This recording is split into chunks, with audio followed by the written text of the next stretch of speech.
우리 옆에 계신 분에게 할렐루야 축복합니다. 주의 은혜와 사랑이 가득하시기를 바랍니다.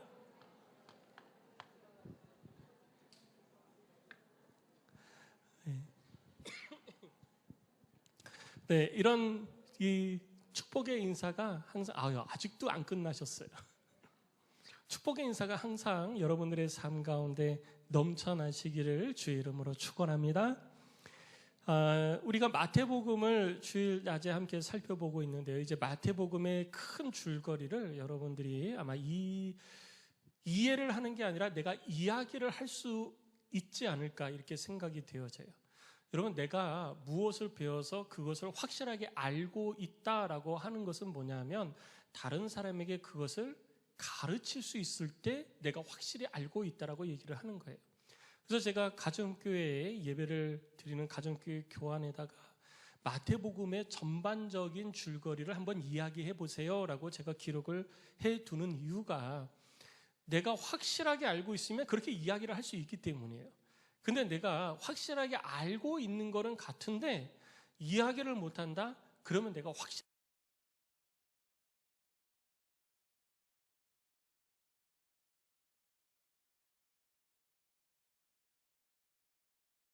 내용들을 잠깐 또 제가 설명을 해드리겠습니다. 마태복음 1장은 예수님께서 이 땅에 탄생하시게 된 배경이 기록이 되어져 있습니다. 어느 날 갑자기 하늘에서 뚝 떨어진 것이 아니라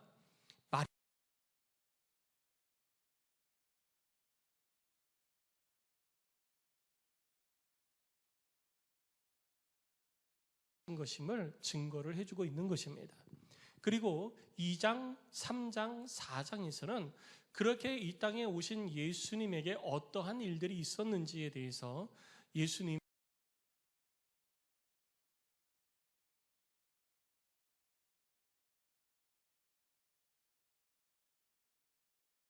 대해서는 나와 있지는 않습니다. 그런데 우리들이 유추해 볼 수 있는 것은 예수님께서 아기 때 애굽으로 피난을 갔다가 헤롯이 죽고 난 이후에 다시 돌아와서 북쪽의 갈릴리 지역의 나사렛이라는 시골 동네에 가서 몫으로 일하는 아버지를 도와서 함께 삶을 살았다라는 것을 우리가 알고 있습니다. 이것을 통해서 우리는 예수님이 청소년기에도 역시 마찬가지로 그곳에서 몫으로서 아버지를 도와서 삶을 산 것으로 그렇게 이해를 하는 것입니다. 사람들이 그래서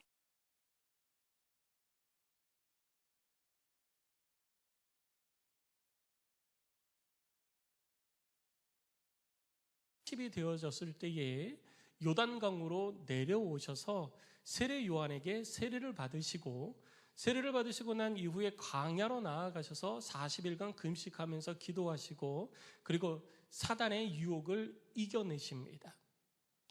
이렇게 예수님께서는 하나님께서 예수님을 이 땅에 보내신 그 공적 사역을 이루기 위한 준비 과정을 2장, 3장, 4장에서 어떻게 하셨는지에 대해서 기록하고 있는 것이죠.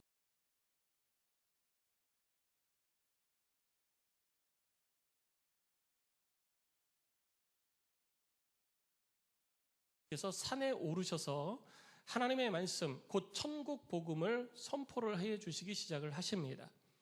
그것을 예수님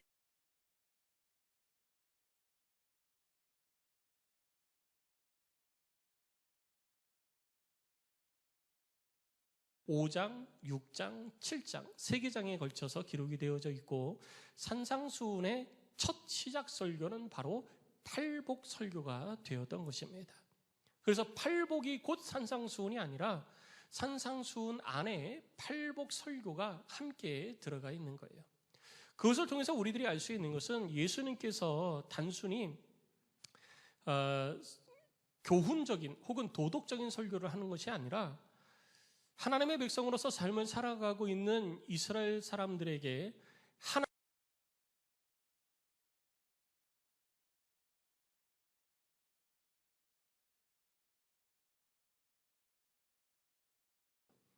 그런데 하나님의 나라는 본 사람이 없잖아요.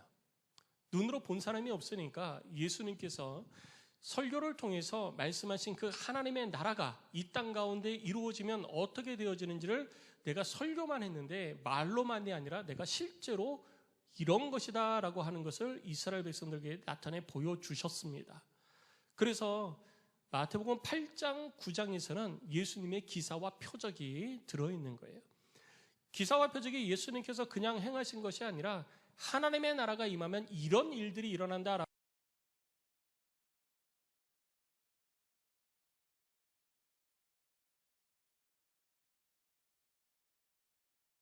통해서 이스라엘 백성들은 하나님의 나라가 우리들 가운데 임하면 이렇게 되는 거구나 라는 것을 확실하게 깨닫게 되어지는 것이죠.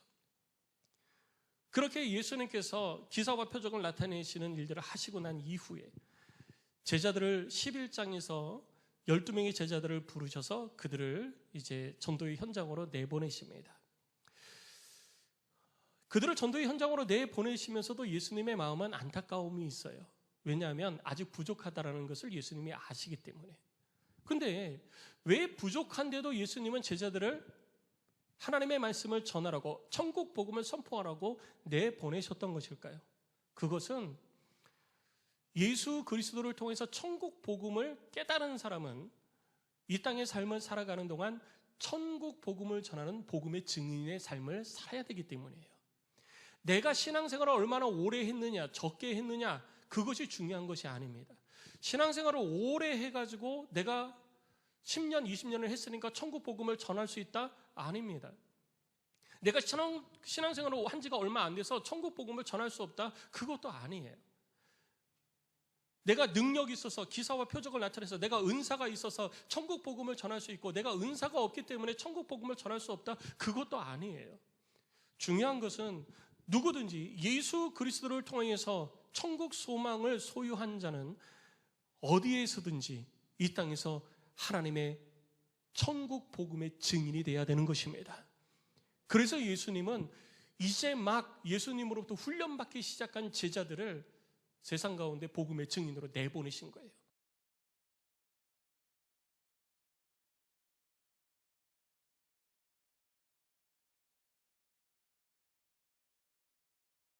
않으셨을 거예요. 더 훈련시키셨을 거예요.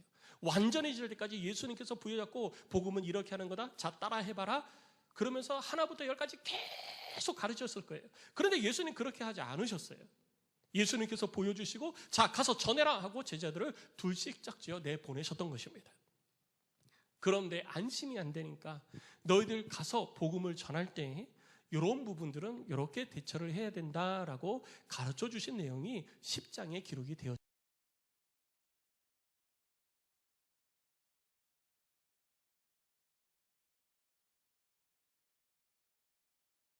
없냐? 그거를 떠나서 내가 예수 그리스도의 십자가 복음으로 말미암아 구원받은 하나님의 백성이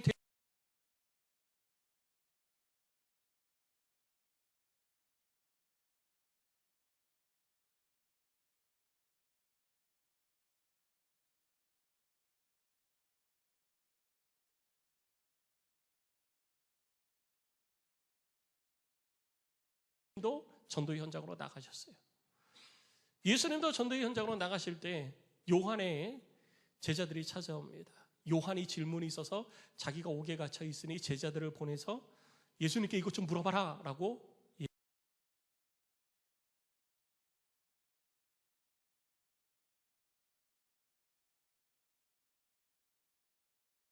이가 당신입니까? 아니면 또 다른 사람을 기다려야 됩니까? 라고 묻습니다. 그때 예수님께서 나로 인하여서 실족하지 아니하는 자가 복이 있도다라고 가르쳐 주십니다. 그것은 뭐냐 하면 세례 요한도 역시 마찬가지고 많은 유대인들이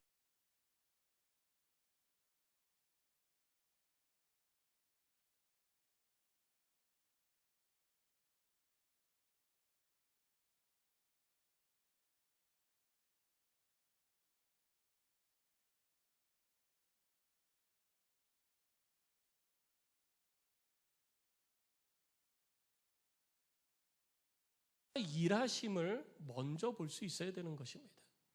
오늘 본문에도 일단 이제 설명을 하겠지만 예수님께서 이 땅에 오셔서 예수님이 하고 싶은 일을 행하신 것이 아니라 예수님은 이사야 선지자를 통해서 예언된 일들을 행하셨습니다. 그런데 요한이 보기에는 자기처럼 했어야 되는 거예요. 자기는 광야에 가가지고 이 땅에 부패한 지도자들, 종교 지도자, 정치 지도자, 그리고 부패한 이스라엘 백성들을 향하여서 회개하라 천국에 가까웠느니라 라고 얘기하면서 그들을 향해서 독서를 퍼부었습니다. 그런데 예수님은 그렇게 하지 않으셨던 거예요. 아직까지 그렇게 하지 않으세요. 예수님은 그냥 기적을 행하시고 이적을 나타내시고 그리고 설교를 통해 가지고 사람들로부터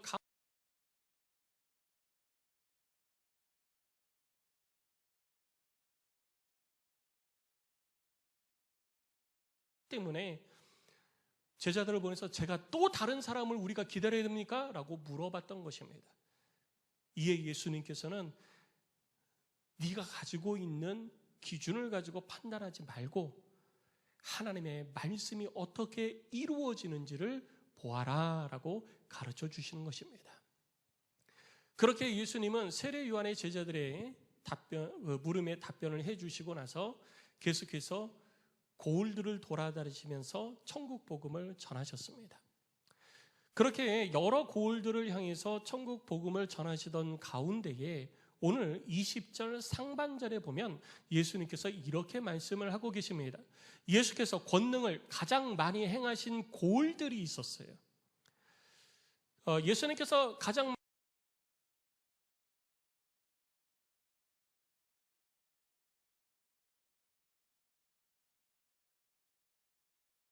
23절에는 가버나움이 나와요. 예수님께서 주로 많이 다니시면서 권능을 나타내신 곳은 이 고라신 그리고 벳세다 그리고 가버나움입니다. 가버나움은 이스라엘의 유대 땅 북부 지역의 갈릴리 호수의 북쪽 지역의 이 호숫가에 있는 도시예요. 작은 도시가 아니라 굉장히 큰 도시입니다. 그래서 거기에는 로마의 이 집정관, 유대 북부 땅을 다스리는 로마에서 파견된 책임자, 지금으로 얘기하면 총독이 되겠죠. 그 총독의 관저가 거기에 있어요. 총독의 관저가 거기 있으니까 모든 행정기관들이 다 거기에 있는 거예요. 행정기관들이 거기 있으니까 로마의 핵심 부대가 가버나움에 있었던 거예요. 그러니까 가버나움은 굉장히 번화하고 그리고 군인들이 딱 진을 치고 한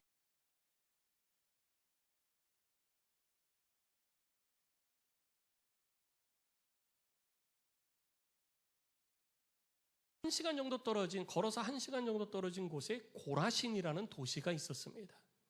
그리고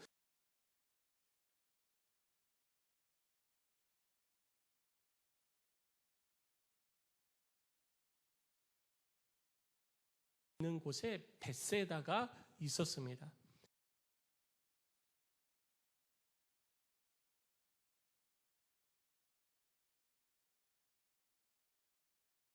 고라신 그리고 그 옆쪽에 있는 벳세다, 이 세 지역을 다니시면서 천국 복음을 선포하시고 그리고 많은 권능을 있지는 않습니다. 만약에 그 내용들을 전부 다 기록을 하려면 성경 이 마태복음 짧은 28장 가지고는 다 기록을 할 수도 없었던 것이죠. 그래서 그것을 다 기록하지는 않고 대표적인 것들만 기록을 해놓은 것입니다.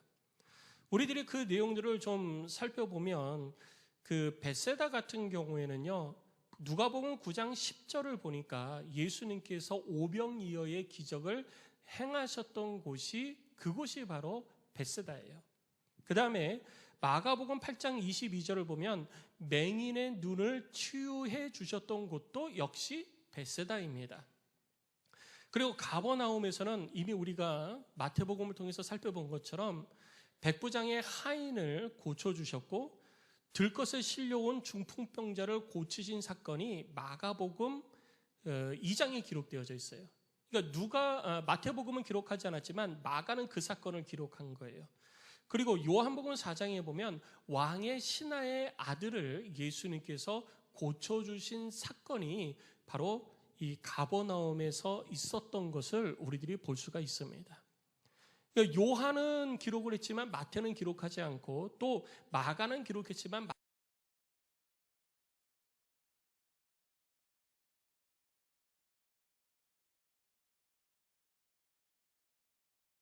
예수님께서는 여러 고을에서 수많은 권능을 나타내시고 천국 복음을 선포하셨다는 것을 알 수가 있습니다.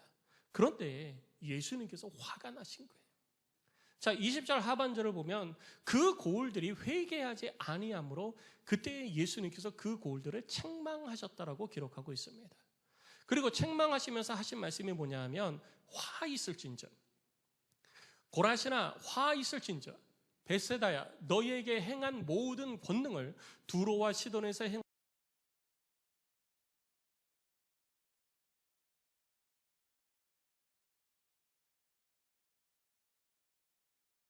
11절에서는 화 있을진저라는 말을 2번이나 사용하고 있어요.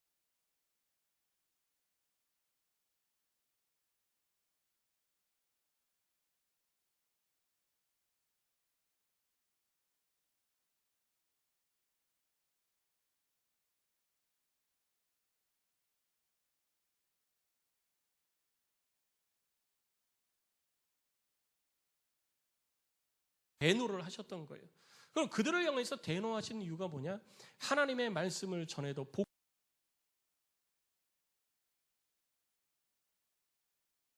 복음을 나타내 보여주신 이유는 뭐냐? 나 이런 거 할 줄 안다. 하나님의 나라가 가까이 왔으니 이제 하나님의 뜻 가운데 내가 제대로 살고 있나를 살펴보고 내가 제대로 살고 있지 못하면 회개하고 하나님의 말씀대로 살아야 된다라고 그것을 깨닫게 해주려고 예수님께서 권능을 나타내 보여주셨던 거예요. 그런데 사람들은 거기에 관심이 없었던 거예요. 아무도 회개하지 않는 거예요. 그래서 예수님께서 화가 나셨던 것입니다. 그리고 너희들에게 행했던 이 권능을 두로와 시돈 땅에 내가 행하였으면 그들은 회개하였을 것이다 라고 말씀을 하십니다. 여러분, 그 두로와 시돈이라고 이야기할 때 아마 많이 들어보셨죠? 구약 성경의 이사야 시대, 아니 그 전서부터 두로와 시돈은 이스라엘의 북부 지역에 위치한 굉장히 거대한 이 도시국가예요. 이 두로와 시돈은요, 거기에서 백향목을 수입을 해가지고 이스라엘의 왕궁도 짓고 하나님의 성전도 지었던 거예요. 그러니까 엄청난 부가 있었던 나라고 무역이 굉장히 성행했던 지중해 연안의 두 도시국가예요. 굉장히 성행인데 어느 정도로 부했냐면요, 금덩어리가 길거리에 굴러다닌다고 표현할 정도로 경제적으로 부했던 나라예요. 여러분 지금 10원짜리 집에 있으세요? 없죠? 1,000원짜리 주머니에 넣고 다니세요? 그것도 잘 안 하시죠? 애들 세뱃돈 주고 용돈 줄 때 10,000원 주세요? 50,000원 주세요? 네, 10,000원 잘 안 주죠? 거의 뭐 그냥 중고등학교만 가도 50,000원, 100,000원 이렇게 애들한테 용돈을 줘요. 근데 왜 하나님 앞에 헌금 드릴 때 10,000원을 이렇게 띡? 저는 그것도 좀 그러면 안 되는데 라는 생각을 종종 가져요. 네.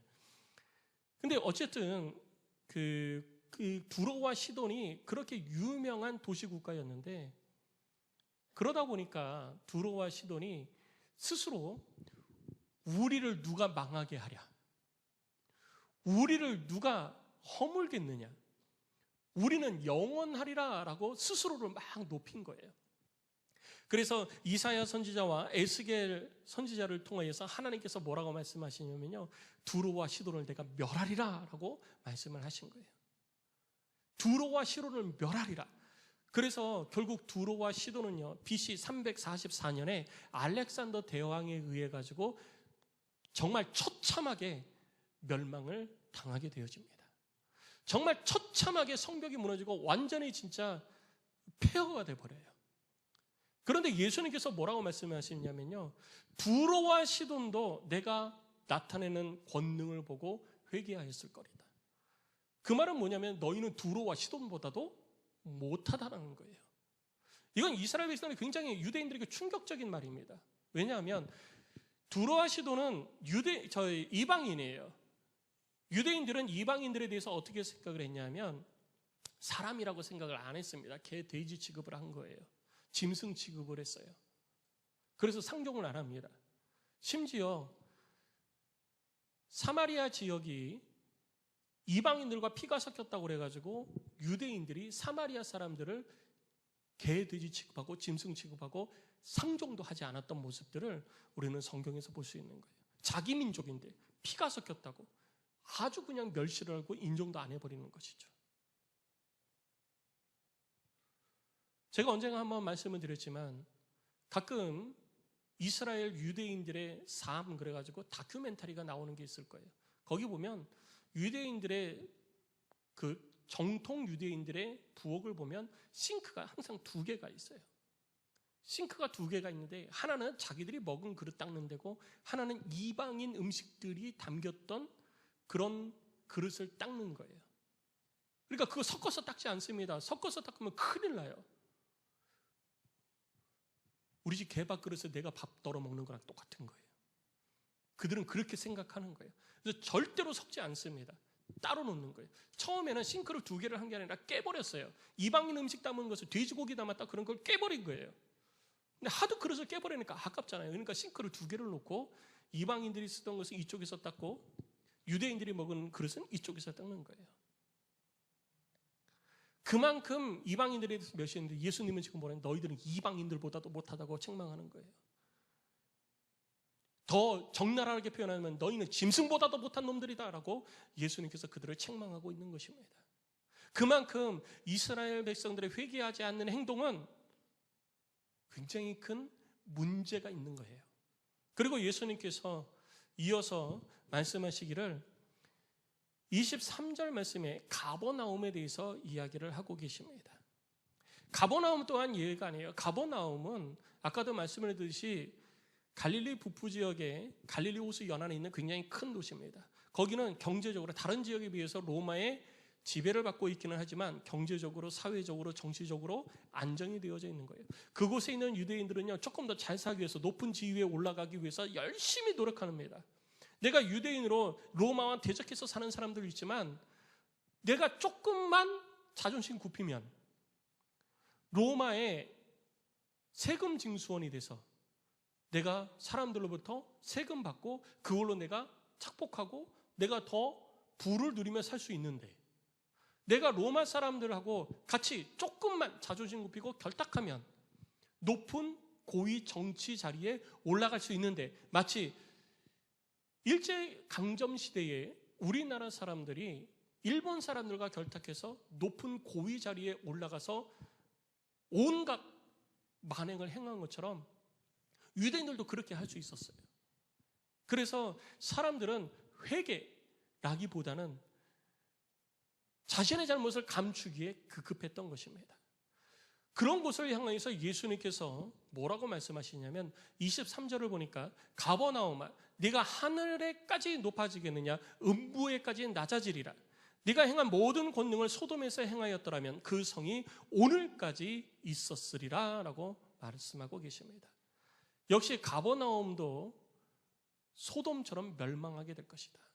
가버나움은 하늘에까지 높아지려고 했어요. 여러분 그 음부까지 낮아지리라 라고 했는데 음부에 대한 개념을 우리가 좀 이해를 해야 됩니다. 음부는 유대인의 세계관을 알아야 이해가 되어지는 거예요. 여러분 우리가 지금 발을 딛고 땅 위에서 살고 있잖아요. 그 밑으로 더 내려갈 수 있어요? 더 내려갈 수 없죠. 우리가 땅 위에 살고 있는데 저 땅 밑으로 내려가서 살 수 있는 지금보다 더 깊은 곳에서 죄를 지면 더 깊은 곳으로 내가 처박히게 된다라고 하는 거예요. 내가 그곳에 던져지게 된다는 거죠. 그 장소가 바로 음부예요. 그러니까 음부하고 지옥은 같지 않습니다. 내가 잘못하면 그 음부에 내려간다고 음부로 그 죄로 인해서 던져진다라고 표현을 하는 거예요. 그러면 그 음부가 있고 그 위에 우리들이 살고 있는 땅 위가 있는 거예요.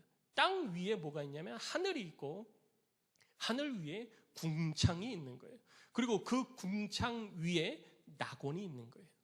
그러니까 낙원이나 음부는 천국과 지옥처럼 하나님께서 계시는 또 다른 어떤 그 영적 세계를 이야기하는 것이 아니라 유대인의 세계관 속에서 가장 낮은 곳에서 가장 높은 것, 내가 하나님의 말씀을 잘 듣고 순종해서 내가 선한 일을 하면 점점 높은 곳으로 올라가서 낙원에까지 이르게 되는 거고요. 내가 나쁜 일을 행하면 점점 낮아져서 음부에까지 낮아진다라는 거예요. 그래서 이스라엘 백성들은 잘못한 사람들이 있으면 너는 음부에 갈 것이다, 음부로 던져지리라 라고 표현을 하고 있는 것입니다.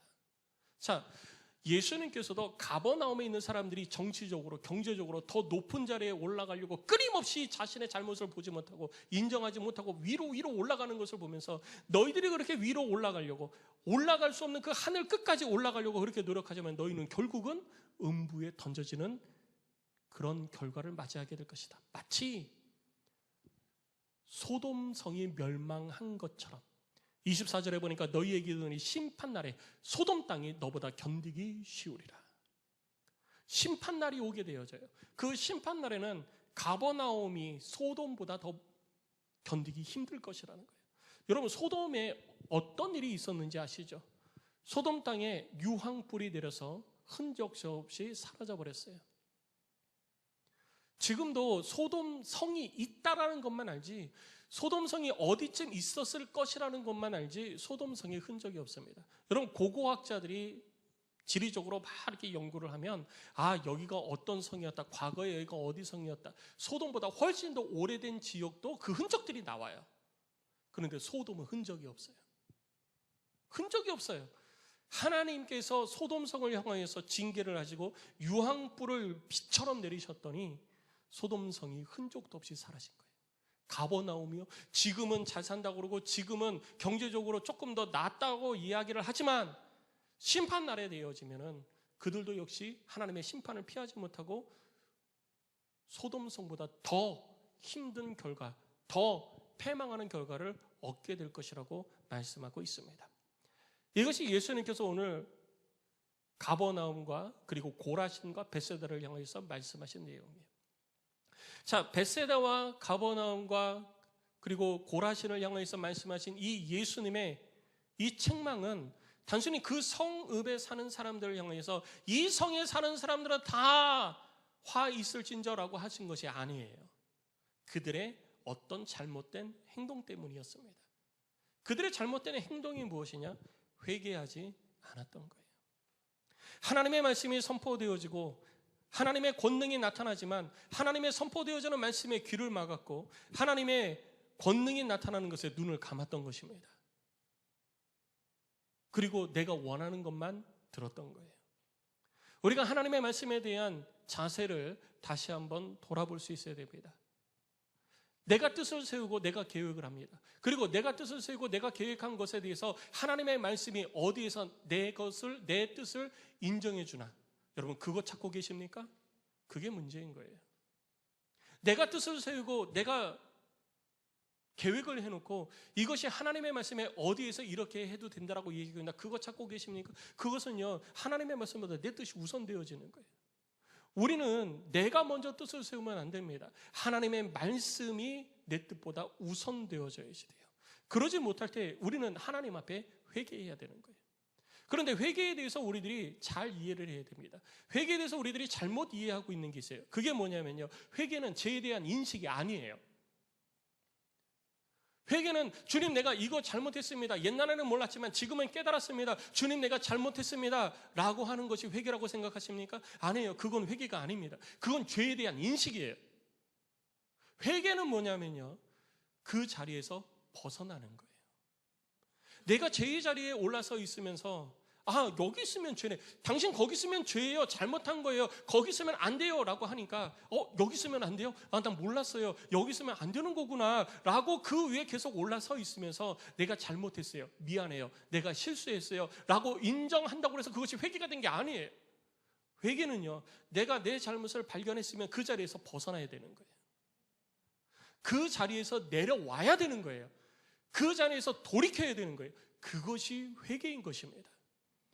우리는 내가 잘못한 것을 인정했다고 한 것에 대해서 회개했다라고 이야기를 할 때가 있습니다. 그러나 그것은 우리 주님이 원하시는 회개가 아니에요. 우리는 회개에 대한 올바른 이해가 필요합니다. 우리가 올바른 회개를 하지 못하면 우리는 마지막 날 하나님의 심판을 결코 피하지 못하는 것입니다. 하나님의 심판을 피하지 못하면 어떻게 되느냐? 우리는 두로와 시돈처럼 되는 것이고 소돔성처럼 되는 것입니다. 우리 예수님께서는 하나님의 말씀을 듣고도 회개하지 아니하면은 그것들보다 더하게 될 것이라고 경고해 주고 있는 거예요. 성도 여러분, 지금 어떤 회개를 하고 계십니까? 그냥 내가 죄에 대한 인식만 하고 이거 잘못한 거구나 라고 내가 깨닫기만 하십니까? 아니면 그 자리에서 벗어나고 계십니까? 내가 주 앞에 어떤 회개를 하고 있는지 여러분 다시 한번 돌아볼 수 있기를 주의 이름으로 부탁을 드립니다. 그럼 성경은 뭐라고 얘기하고 있을까요? 회개에 대해서 어떻게 얘기하고 있을까요? 우리가 어떻게 해야 올바른 회개를 하는 것일까요? 에스겔서 18장 30절에 보면 이렇게 우리들 가운데 이야기를 해주고 있습니다. 주 여호와의 말씀이니라. 이스라엘 족속아, 내가 너희 각 사람의 행한 대로 심판할지라. 너희는 돌이켜 회개하고 모든 죄에서 떠날지어다. 그리한즉 그것이 너희에게 죄악의 걸림돌이 되지 아니하리라. 회개는요, 내가 죄를 깨달았으면 죄에서 떠나야 되는 거예요. 회개했다고 하면서 그 죄 가운데 그대로 머물러 있는 것은 그건 회개가 아니라는 거예요. 회개했으면 죄에서 떠나야 되는 거예요. 그래야 우리가 죄의 걸림돌에 걸려 넘어지지 않는 거예요. 근데 여기서 우리가 또 하나 짚고 넘어가야 될 게 있습니다. 뭐냐면요, 내가 예수 그리스도를 주로 고백하고 죄를 인식하고 그랬으면 내가 자연스럽게 죄에서 떠날 것이다 라고 하는 헛된 기대예요. 성경 어디에도 네가 하나님을 믿었으면 너는 이제 앞으로 죄에서 떠난 삶을 살게 될 것이다 라고 얘기하고 있지 않습니다.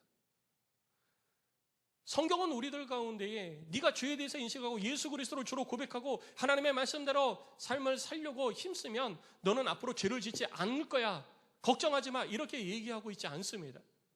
오늘 본문에서도, 오늘 에스겔서 18장 30절에서도 뭐라고 얘기하면요, 너희는 돌이켜 회개하고 어떻게 하라고요? 모든 죄에서 떠나라는 거예요. 죄에서 떠나는 건 내가 떠나는 거예요. 우리 하나님이 죄에서 떠나게 해주시는 게 아니에요. 내가 죄에서 떠나야 되는 거예요. 성도 여러분, 죄에서 떠나시기 바랍니다. 회개를 했으면 죄에서 떠나야지 되는 거예요. 죄 가운데 가만히 머물러 있으면서 나 회개했다, 나 회개했다 이렇게 얘기해서는 안 되는 것입니다. 그리고 이 죄에서 떠나는 삶이 어떤 것이죠? 진정한 회개는 어떤 것이죠? 예수님께서는 누가복음 3장 8절에 이렇게 말씀을 하십니다. 그러므로 회개에 합당한 열매를 맺어라. 회개에 합당한 열매를 맺어야지 돼요. 회개에 합당한 열매는 그냥 맺혀지는 게 아니에요. 누가 맺어야 됩니까? 내가 맺어야 되는 거예요. 내가 회개에 합당한 열매를 맺어야지 되는 거예요. 그리고 사도 바울은 사도행전 26장 20절 말씀에 이렇게 얘기합니다. 먼저 다메섹과 예루살렘에 있는 사람과 유대 온 땅과 이방인에게까지 회개하고 하나님께로 돌아와서 회개에 합당한 일을 하라 전함으로. 회개에 합당한 열매를 맺는 게 어떤 것이냐? 회개에 합당한 일을 하는 거예요. 내가 회개했으면 회개에 합당한 일을 해야 됩니다. 그러지 않으면 우리는 진정한 회개를 한 것이 아닌 거예요. 그리고 요한계시록 2장 16절에서는 회개를 하지 않는 자에 대해서 이렇게 말합니다. 그러므로 회개하라. 그리하지 아니하면 내가 네게 속히 가서 내 입의 검으로 그들과 싸우리라. 회개하지 않는 자는요, 하나님을 대적하는 자입니다. 하나님을 대적해서 이길 수 있는 자가 누가 있습니까? 아무도 없습니다. 그런데 하나님을 대적하고 계시지는 않습니까? 여러분 지금 하나님을 대적하고 계시지는 않습니까? 입술로는 회개한다 하면서 여전히 죄의 자리에 머물러 있고 죄의 자리에서 벗어나서 내가 회개에 합당한 열매를 맺지 않는 삶을 살고 있다면 나는 나도 모르게 하나님을 현재 대적하고 있는 삶을 살아가고 있는 거예요. 결국 마지막 때에 하나님의 심판이 우리들 가운데 임할 때 우리는 그 하나님의 심판을 결코 피할 수 없는 것입니다. 그리고 우리가 그렇게 심판의 두려움 가운데 있을 때 왜 하나님은 우리들 가운데 이 땅에 빨리 오지를 않으시는 것일까요? 일부 예배 때도 말씀을 드렸지만 여러분, 우리 주님이 빨리 오기를 원하십니까? 우리 주님이 속히 오기를 원하십니까?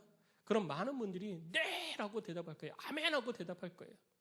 그런데 제가 이렇게 말씀드리고 다시 한번 묻기를 원합니다. 뭐냐면요, 마지막 때가 되어지면은 우리 주님이 오시면 우리는 한 사람도 빠짐없이, 저를 포함해서 한 사람도 빠짐없이 주님의 심판대 앞에 서서 심판을 받습니다. 우리가 이 땅에서 행한 대로 갚으실 거예요. 진정한 회개를 하지 않은 자는 죄의 여전히 머물러 있어 그 대가를 치르게 될 것입니다. 회개하지 않은 자는 하나님 앞에 죄에 대한 대가를 치른다라는 거예요. 주님 속히 오기를 원하십니까? 주님이 빨리 오셔서 나를 심판하기를 원하십니까? 심판은 두 가지예요. 하나님께서 하나님의 뜻대로 행한 자에게 주시는 상급의 심판이 있고, 하나님의 뜻대로 행하지 아니한 자들을 향한 죄의 심판이 있습니다. 멸망의 심판이 있는 거예요. 하나님의 심판을 기다리십니까? 하나님의 심판을 지금 기다리고 계십니까? 하나님의 심판을 기다린다는 것은 우리 주 예수 그리스도가 이 땅에 오시기를 기다린다는 얘기예요. 속히 오시라고 소망한다는 거예요. 그러면 그 심판대 앞에 섰을 때 여러분, 내게는 멸망의 심판이 아니라 상급의 심판이 있다는 것을 확신하십니까? 여러분들 스스로 여러분 자신을 돌아보시기 바랍니다. 그래서 베드로후서 3장 9절에 이렇게 말씀하고 있는 것입니다. 주의 약속은 어떤 이들이 더디다고 생각하는 것 같이 더딘 것이 아니라 오직 주께서는 너희를 대하여 오래 참으사 아무도 멸망하지 아니하고 다 회개하기에 이르기를 원하시기 때문이라는 것이죠. 주님이 우리가 그렇게 빨리 오세요, 빨리 오세요, 주님 어서 오시옵소서, 마라나타 주님 어서 오시옵소서라고 해도 주님이 안 오시는 이유는 우리로 하여금 한 사람도 지옥 가기를 원치 않으시기 때문에, 멸망의 심판을 받는 것을 우리 주님이 원치 않으시기 때문에, 한 사람이라도 더 진정한 회개를 하나님 앞에서 하기를 원하시기 때문에 우리 주님은 아직까지 이 땅에 오시기를 참으시는 거예요. 그래서 예수님께서도 세례 요한도 이 땅에 와서 처음으로 선포한 것이 무엇입니까? 회개하라, 회개하라, 이 말을 선포했던 것입니다. 성도 여러분, 회개하시기 바랍니다. 하나님이 인정하시는 참된 회개가 저와 여러분들 가운데 있으시기를 주의 이름으로 축복합니다. 세례 요한과 예수님뿐만 아니라 그 전에도 수많은 선지자들을 보내서 하나님은 이 땅의 백성들에게, 특별히 선택한 이스라엘 백성들, 유대인들에게 회개하라고 말씀하셨어요. 그런데 회개하지 않았어요. 그럼 우리도 마찬가지잖아요. 우리도 진정한 회개를 우리들의 삶 가운데 제대로 이루어가지 못하고 있습니다. 왜 그럴까요? 로마서 2장 5절에 이렇게 말합니다. 다만 네 고집과 회개하지 아니한 마음을 따라 진노한 날 곧 하나님의 의로우신 심판에 나타나시는 그날에 임할 진노를 내게 쌓는도다. 하나님의 임할 진노를 나 스스로 내 머리 위에 쌓고 있어요. 뭐 때문에? 내 고집 때문에. 하나님의 말씀이 들려도요, 그거 아니야, 난 그거 인정하지 않아, 난 그거 아니야, 난 이렇게 하고 있어, 이건 잘하는 거야. 하나님의 말씀이 들려도 거기에 동조하지 않는 거예요. 하나님의 말씀을 그대로 받지 않는 거예요. 무엇이 내 속에 남아있으니까? 내 고집과 내 아집에 남아있으니까.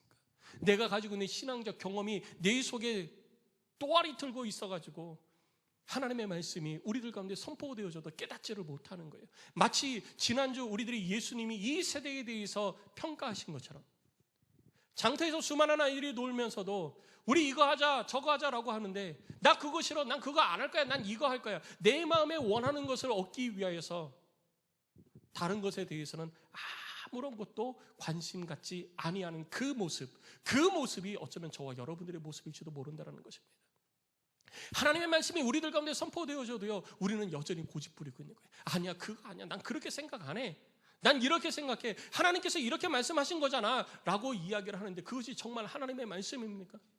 우리들 스스로 돌아봐야지 되는 거예요. 진정한 회개는 내가 가지고 있는 모든 것들을 다 소멸하는 것입니다. 그리고 하나님의 말씀 앞에 겸손히 서는 거예요. 하나님의 말씀 앞에 성도 여러분 겸손하시기를 주의 이름으로 축복합니다. 우리가 주의 말씀 앞에 겸손하지 아니하고 내 고집을 여전히 가지고 있으면요, 우리는 내 머리 위에 장차 임할 진노를 쌓는 그런 어리석은 자가 되는 것입니다. 그래서 우리는 회개해야 돼요. 하나님은 끊임없이 우리들 가운데 회개해야 할 기회를 주십니다. 요한계시록 2장 21절에 보면 또 내가 그에게 회개할 기회를 주었으되 자기의 음행을 회개하고자 하지 아니하는도다. 하나님이 우리에게 회개할 기회를 주어도요, 우리는 회개할 생각이 없는 거예요. 회개할 기회를 준다는 게 어떤 것이냐면요, 하나님의 말씀을 우리들 가운데 들려주시는 거예요. 그리고 하나님의 권능을 나타내 주시는 것입니다. 예수님께서 천국 복음을 선포하시고 하나님의 권능을 나타내 주셨잖아요. 그것이 바로 회개할 기회를 주시는 거예요. 우리들이 하나님의 말씀을 읽고 하나님의 말씀을 듣고 할 때에 깨달으면요, 그 깨달은 말씀 앞에 회개해야지 되는 거예요. 주님 잘못했습니다. 다시는 내가 그 길 걸어가지 않겠습니다. 내가 그 길 위에, 그 자리 위에 서지 않겠습니다. 내가 이제는 다른 자리로 걸어가겠습니다. 하나님의 말씀 앞에만 내가 순종하겠습니다 라고 하면서 내게 주어진 회개의 기회를 놓치지 말아야 되는 거예요. 그런데 우리는 그동안 얼마나 수많은 회개의 기회를 놓쳤습니까? 무엇 때문에 놓쳤습니까? 결국 내 고집 때문에, 내 아집 때문에, 내가 가지고 있는 경험, 내가 가지고 있는 지식 때문에 하나님께서 우리들 가운데 주시는 그 회개의 기회를 우리는 너무나도 많이 놓쳤던 거예요. 더 이상은 회개의 기회를 놓치지 마시기를 바랍니다. 더 이상은 회개의 기회를 놓치지 마시고 그 회개의 기회가 우리들 가운데 왔을 때 회개하고 주의 온전하신 가운데 나아가시기를 주의 이름으로 축복합니다. 그래서 주의 말씀에 들렸을 때는 우리는 그 앞에서 겸손히 나 자신을 바라봐야 되는 거예요. 요한계시록 2장 5절에 보면 이렇게 말하고 있습니다. 그러므로 어디서 떨어졌는지를 생각하고 회개하여 처음 행위를 가지라. 만일 그리하지 아니하고 회개하지 아니하면 내가 네게 가서 네 촛대를 그 자리에서 옮기리라. 하나님의 말씀이 들려지면요, 내가 이거 잘하고 있는 건가? 돌아봐야지 돼요. 아니야, 나 잘하고 있어. 난 괜찮아. 난 당당해. 그렇게 얘기할 수 있죠. 그러나 조금 더 우리는 주의 선포되어지는 말씀 앞에 겸손할 필요가 있습니다. 나 잘하고 있나? 나 괜찮은 것인가? 이렇게 하는 것이 맞는가? 내 계획에 맞는가? 내가 정한 이 뜻이 하나님의 말씀 앞에 온전한 것인가? 그리고 그것이 온전한 것이라면 우리는 주의 일을 위해서 열심을 내야 되는 것입니다. 계시록 3장 19절에도 회개에 대해서 열심을 내라고 말하고 있습니다. 물은 내가 사랑하는 자를 책망하여 징계하노니 그러므로 네가 열심을 내라. 회개하라. 열심 내시기 바랍니다. 열심 내라는 말은요, 다른 말로 얘기하면 부지런하라는 거예요. 또 다른 말은 힘을 다하라는 것입니다. 내가 회개하려고 하나님의 말씀을 듣고 내 삶이 하나님의 뜻 가운데 온전한지 않은지 우리는 그것을 깨닫기 위해서 열심을 내야 되는 거예요. 그리고 깨달았으면 회개해야 됩니다. 회개는 죄를 떠나는 것입니다. 하나님이 우리를 떠나게 해주는 것이 아니라 내가 떠나야지 되는 거예요. 죄가 있다, 그럼 내가 그것을 거부하고 내가 그 자리에서 멀리 해야 되는 것입니다. 내가 여전히 그 자리에 앉아 있어서는 온전한 회개를 이루지 못합니다. 회개에 합당한 열매를 맺지 못하고 회개에 합당한 일을 하지 못하게 되는 것입니다. 성도 여러분, 여러분들의 삶 가운데 진정한 회개가 있으시기를 주의 이름으로 축원합니다. 우리 예수님께서 고라신에서 그리고 베세다에서 가버나움에서 그 성읍에 사는 사람들을 향해서 하나님의 말씀을 전하시고 그리고 수많은 권능을 나타내 주셨음에도 불구하고 그들은 자신의 생각이 견고해서 고집과 아집 때문에 그 앞에서 하나님의 들리는 말씀 앞에서 귀를 막았고 하나님의 권능이 행해지는 곳에서 눈을 감았습니다. 그리고 그들을 향하여서 그 머리 위에 하나님의 징계의 심판이 차곡차곡 쌓이고 있는 그 모습을 우리 주님은 말씀하신 것입니다. 그 모습이 내 모습이 아니라고 여러분 확신하십니까? 그 모습은 내 모습이 아니라고 여러분 그렇게 단언할 수 있습니까? 우리는 회개할 기회를 또 한 번 얻은 거예요. 하나님의 말씀을 통해서 우리들에게 또 한 번의 회개할 기회가 주어졌습니다. 이 기회 그냥 놓치시겠습니까? 회개할 기회가 우리들 가운데 주어졌는데 또 그냥 놓치시겠습니까? 아니면 눈물로 가슴을 치며 옷을 찢는 것이 아니라 마음을 찢으면서 하나님 앞에 회개하시겠습니까? 죄에서 떠나십시오. 우리들 가운데 말씀하시는 하나님께서 선포하시고 들려주신 죄에서 떠나십시오. 그리고 거룩하십시오. 우리 주님이 우리들 가운데 말씀하신 것처럼 레위기 22장 1절 말씀을 보면 하나님께서 우리 가운데 이렇게 말씀하셨습니다. 레위기 22장 1절을 보면 여호와께서 모세에게 이르시되 아론의 자손 제사장들에게 말하여 이르라 그의 백성 중에서 죽은 자를 만짐으로 말미암아 스스로 더럽히지 말려니와. 우리는요, 우리들 스스로를 자꾸 더럽히는 경우가 있어요. 나도 모르게. 제사장에게만 해당하는 게 아니에요. 나도 모르게 나 스스로를 더럽힐 수 있습니다. 그래서 우리는 하나님의 말씀 앞에 항상 겸손히 행하고 회개하는 자가 되어야 됩니다. 우리 스스로를 죄에서 구별시키는 자가 되어야 돼요. 우리가 스스로 구별하지 않으면 우리는 죄 가운데서 여전히 머물 수밖에 없는 연약한 존재인 것입니다. 주의 성령이 오늘도 우리를 위해서 돕고 계십니다. 내가 죄에서 멀어지려고 할 때 내 힘이 부족하면 우리 주의 성령께서 나를 도와서 죄에서 승리케 하여 주실 줄로 믿습니다. 성도 여러분, 다시 한번 우리 가운데 회개의 기회가 주어졌으니 회개하시고 우리들의 삶을 돌이켜서 주의 말씀 앞에 바로 세우시는 저와 여러분들이 되시기를 주의 이름으로 축복합니다.